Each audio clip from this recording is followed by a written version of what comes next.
Good morning, good morning. Welcome again sa Bread of God. So, guys, today mag-share na naman tayo ng mga bagay na makabuluhan at alam natin na makatulong para sa ating kaluluwa. Guys, ako ho ay nag-share sa inyo ayon sa mga eksperyensya sa panampalataya ko at pagtitiwala sa mahal nga Diyos, sa Holy Spirit na nagagabay sa akin. Guys, mayroon pala akong isang pangitain. Itong pangitain, hindi ko ito ini-imagine or pinapangarap.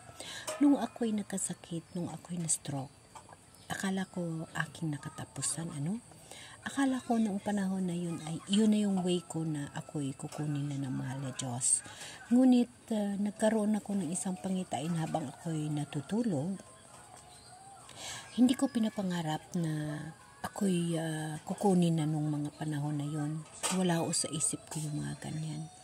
Ngunit may isang pangitain na akong nakikita na kahit ako hindi ko pa maunawaan. Kaya gusto kong tutukan ang Bible upang masagot ko yung aking vision. Mayroon akong idea tungkol sa aking vision, ngunit hindi ko pwede sasabihin na hindi ko konfirmado sa aking sarili. Nung ako'y nagka-vision, noong ako'y nagkasakit, noong gabi na yun ako'y natutulog, ako daw ay nakasakay sa isang sasakyan sa kalsada. Ako daw ay nahulog sa tubig. May sumalo sa akin. Nang sumalo sa akin, dinala ako sa isang bahagi na kung saan maliligtas ka. Ngunit pagdating ko doon sa dulo, ako'y may nakikitang ibon. So, yung ibon na yun, aking sinundan. Hindi ko na alam kung ano nangyayari sa mga kasama ko, pero may mga kasama ako. Pero ako, ay sumunod ako sa isang ibon. Nang sinundan ko yung ibon, dinala niya ako sa isang bahagi na puro puti. Yung nakikita ko doon is puro puti na maraming pinto. Na maraming ibon na lumilipad sa taas. Puro puti as in. Pero may mga pinto siya. Habang naglalakad ako na sumusunod ako doon sa ibon, dumami ang ibon. Dumadami. Maputi ho yung buong paligid. Lumingon ako sa aking kanan. May isang pinto na bukas. Ako'y sumilip, hindi ho ako pumasok. Na ako'y sumilip, nakikita ko doon yung tatlong babaeng nakangiti sa akin. Yung tatlong babae na yun ay pumanaw na. At kilala ko ho yun. Kilala ko lang sila sa pangalan, pero hindi ko sila, at sa mga picture, hindi ko sila na meet ng personal. Nung sumilip ako sa pinto na yun, nakita ko silang nakangiti sa akin. Nakangiti lang. Maraming, ang isa nakahiga, ang dalawa nakaupo sa mga gilid nila. Yung pangitain ko na yun, yun din yung mga imahinasyon ng mga kinikwento sa akin ng mga kasamaan ko during the time na sila pa ay buhay. Ganun daw yung buhay nila sa bahay na yun na tinitira namin. Now, nandoon yung mga ibon. Na ako habang nakasilip na nakahawak yung dalawang kamay ko sa may pinto, na sumisilip ako at nakangiti sila sa akin.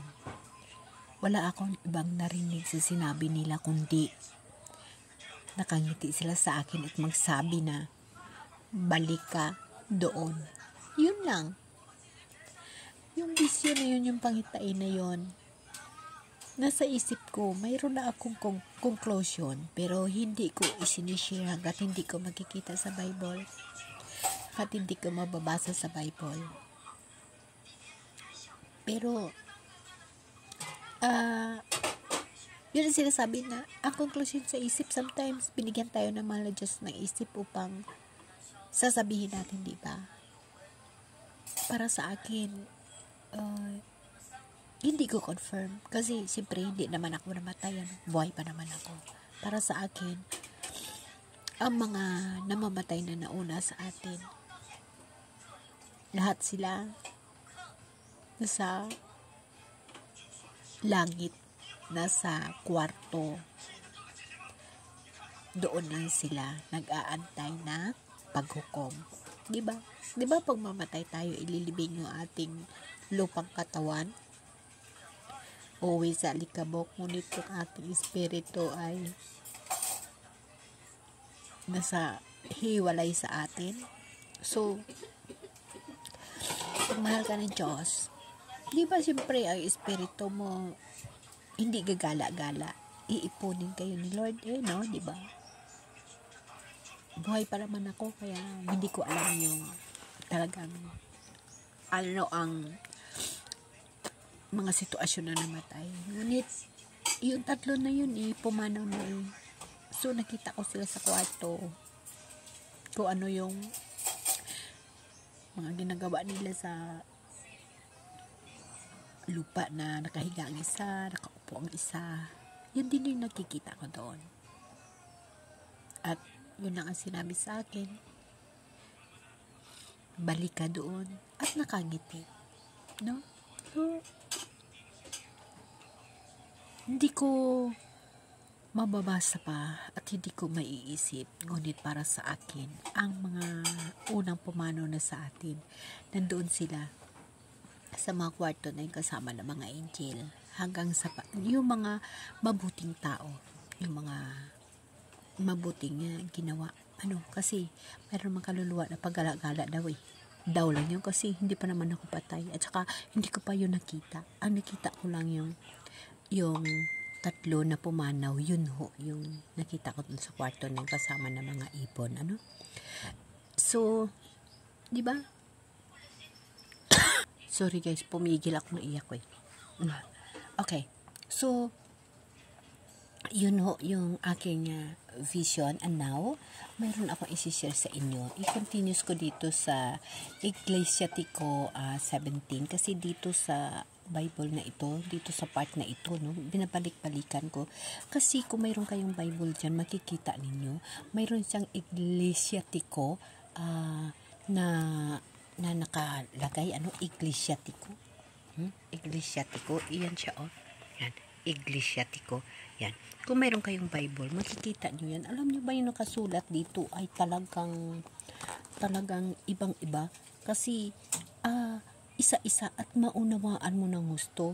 Minsan nasasabi mo, parang sulat ng nakaharap mo lamang o sinasabi ng nakaharap mo lamang.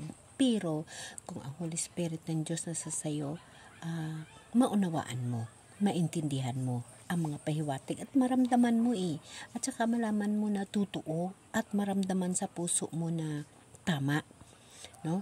Kasi pag mabasa mo ito na halimbawa first ka pa lang nagbasa nito, masasabi mo sa sarili mo, ano ba naman ito? Parang gawa lang ito ng tao, lalo pa nakasaad pa dito na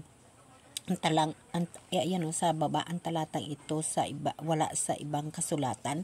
So masasabi mo na gawa lang ata ito ng tao, pero nakasaad sa Bible so it means propesya.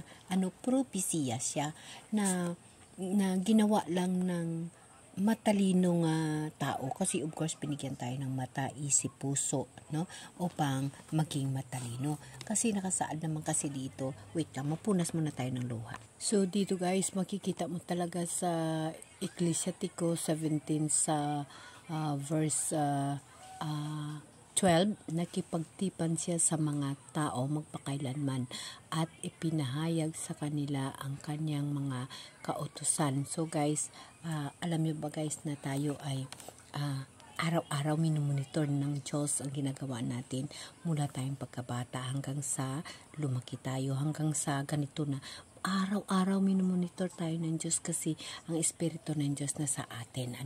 So, titingnan natin guys, mag-focus tayo sa paghatol ng ating mahal na Diyos kasi sa gusto nating sa hindi darating ang hatol. Kung hinatulan sila ni Noe noong panahon na yun, yun rin ang mangyayari sa atin.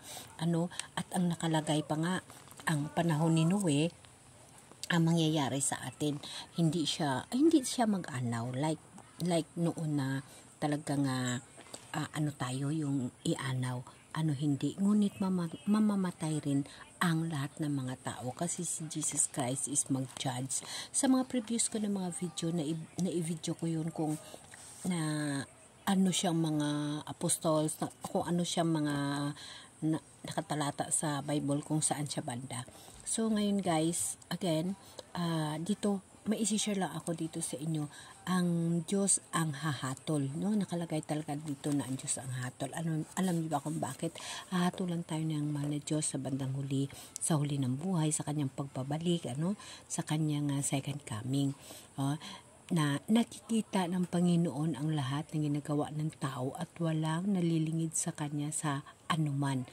Talagang wala makakita. Nakapropesiya yan dito sa verse 15, no?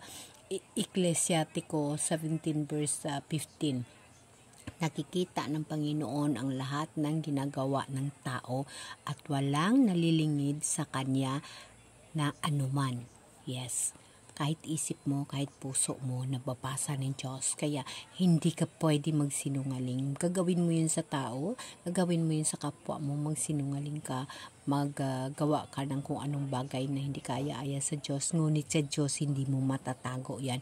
Nililista ng Diyos, nililista niya, kilala niya yung kanyang mga tupa. So, dito naman tayo sa 16, verse 16. Buhat pa sa pagkabatay, mahilig na sila sa kasamaan. Puso nila ay parang bato at hindi nila magawang iyon ay maging makatao. Yes, no? Alam ba guys kung bakit nasulat ito dito sa Biblia na mula pagkabata? Kasi guys, simula pa naman tayo sa mga magulang natin nagkagawa na tayo ng kasalanan. So, saan ba tayo nagmula? Diba kay Adan, kay Eva? Sa mga lahi ni Adan, ni Eva, ni Cain, ni Seth, no? Diba? Diba 3 anak nila? So, doon pa lang, mula pagkabata, ay masama nang ginawa kasi diba pinatay ni Cain si Abel. So, doon pa lang, mula pagkabata, alam na naman ng Diyos na makasasala tayo, di ba? Ganun yun. Wala akong makatago sa mahal ng Diyos. So ngayon, yung mga kasalanan natin na yun mula pagkabata ng inanak tayo, kasalanan din yun, di ba? Dahil sa ginawa ni Adan kay ni Eva. Ngunit ito lang ang masasabi ko sa inyo guys, na kailangan lang natin huwag ipanatili ang kasalanan. Kung mayroon tayong mga panahon or may mga oras tayo upang manumbalik sa mahal na Diyos, gagawin natin. Kagaya rin yan sa buhay ko guys. Ako ay isa rin nga makasalanan. Sinasabi ko sa inyo, makasalanan din ako. Ngunit pag ang Diyos ikabubuhay mo at isasama mo sa buhay mo, hingiin mo sa Holy Spirit na bigyan ka ng pagkakataon na manumbalik sa mahal na Diyos para naman sa iyong kaluluwa. At kung ikaw nabubuhay na kasama ang Diyos, alam niyo ba guys na kusa niyang iniikot, kusa niyang ginagalaw ang buhay mo sa tama. Kusa niyang ginagawaan ng paraan ng buhay mo na maging tama. Wala tao na walang kasalanan guys. Pare-pareha tayo may kasalanan. Ngunit ang para sa akin, hinihingi ko mula nung bata pa ako hanggang ngayon na gusto ko magkaroon ako ng panahon sa Diyos. Hinihingi ko yan noon pa sa Kanya. Hindi pa ako nangabuhi, wala pa akong mga apo, wala pa akong mga anak. Hinihingi ko na yun sa Kanya, bata pa ako. Pinapangarap ko na yun. So ito na yung pangarap ko. Kasi pangarap ko ngayon nung bata pa ako Sabi ko, Lord, darating ang araw, magkaroon ako ng panahon sa iyo. Akala ko ang ibibigay sa akin. Yung gusto ko kasi makatulong. Dati gusto ko makatulong na, halimbawa, di ba napatayo ako ditong vlog ko na ito? Kasi gusto ko pag ako'y makapera, tutulong ko sa kapwa ko. Pero, alam ba yung pera hindi makatulong? Kasi mismo nga sa akin, hindi nakatulong ang pera Kasi ang pera ay pantao, ang pera ay pansinlibutan. Kaya binigay sa akin ng Lord sa pangarap ko na makasama ko siya at gusto kong makatulong at pangarap ko talaga na makasama ko siya sa aking buhay. Ito yung pagbablog na siya ang aking topiko. Ito yung buhay na walang hanggan na isinishare ko sa inyo. Kaya guys, pasalamat ako. Isa ito sa blessing para sa akin sa another buhay na binigay sa akin ni Lord. Sa aking sakit, alam ko, pinapatawad ako ng mahal ng Diyos na aking mga kasalanan. Wala tao, walang kasalanan guys. Kasalanan din ako. Ngunit sa pagkasakit ko, sa binggit ng kamatayan ng buhay ko, alam ko na pinapatawad ako ng mahal na Diyos, kag ito sa pagbago ng buhay ko, itinituon ko sa Kanya. Ang pinaka-importante lang guys, walang sakit sa puso, walang sakit sa isip, walang dumot, walang inggit, walang galit. Yun ho ang pinaka-importante, at laging isasama ang mahal ng Diyos sa buhay mo kasama ng Holy Spirit. Amen? Amen.